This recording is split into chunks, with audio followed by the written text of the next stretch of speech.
Okay, picture this. There's a world where this mysterious curse can give you unbelievable supernatural powers. But of course, there's a catch.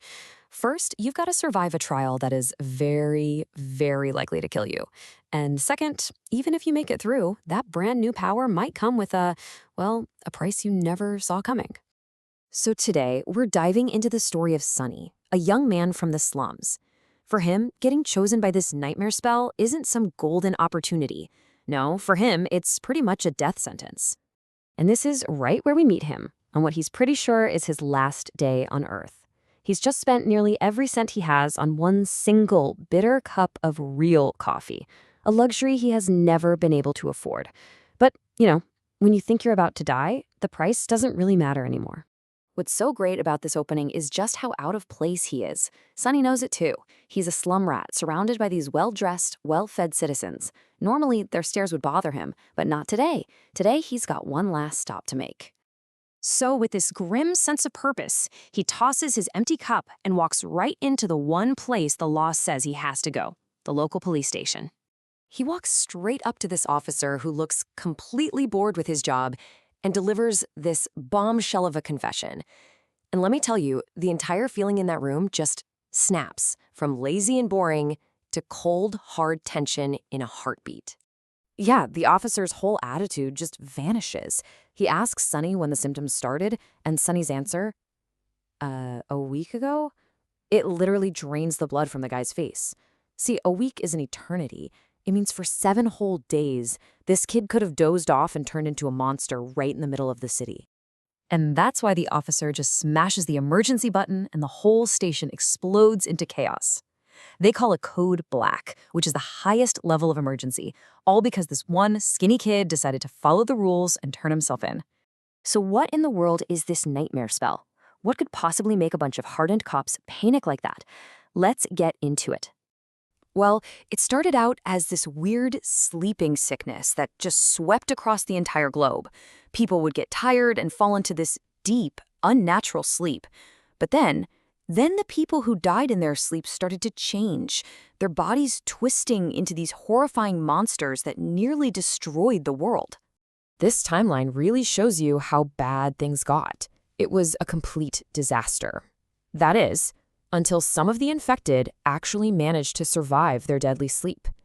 They came back from these nightmares with incredible powers.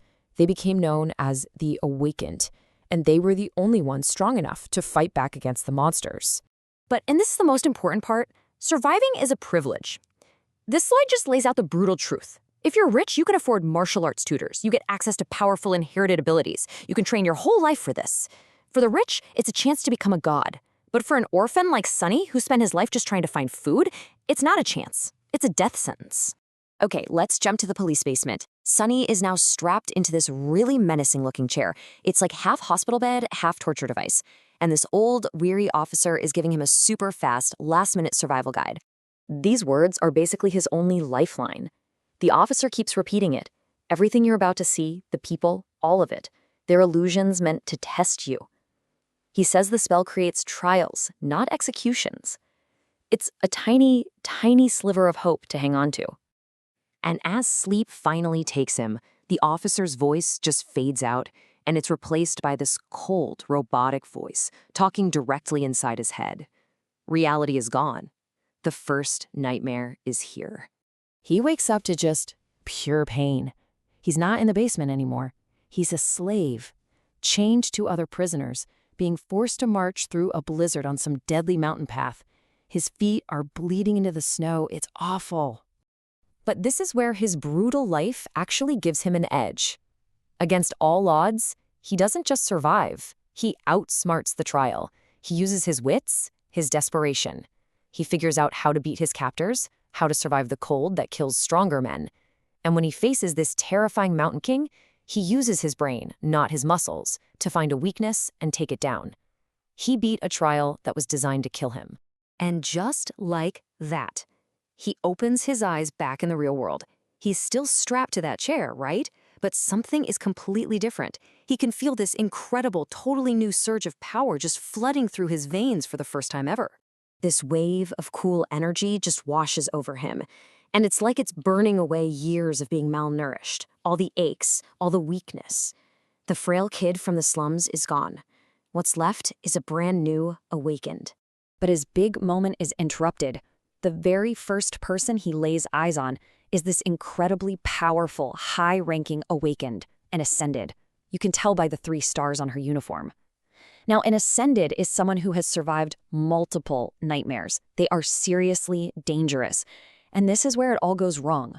She's just stretching, looks kind of bored, maybe a little sleepy, completely unimpressed. And then she catches him staring at her and asks a very simple, very direct question. And her voice is just flat. There is zero humor in it. This is not a friendly question. And Sunny replies, with a bluntness that shocks even him, and as he's about to find out, was completely out of his control. Just sheer terror floods his mind, because he didn't mean to say that. He had a perfectly good excuse ready to go, but his mouth just moved on its own. He realizes his brand new divine power has a terrible and possibly fatal flaw. A sharp slap across his face is his official welcome to the world of the Awakened. He survived his death sentence, only to get a new one, a power that forces him to speak the truth, no matter how deadly that truth might be. His life just got way, way more complicated. So really, the question is, when your greatest power is also your greatest weakness, how in the world do you survive?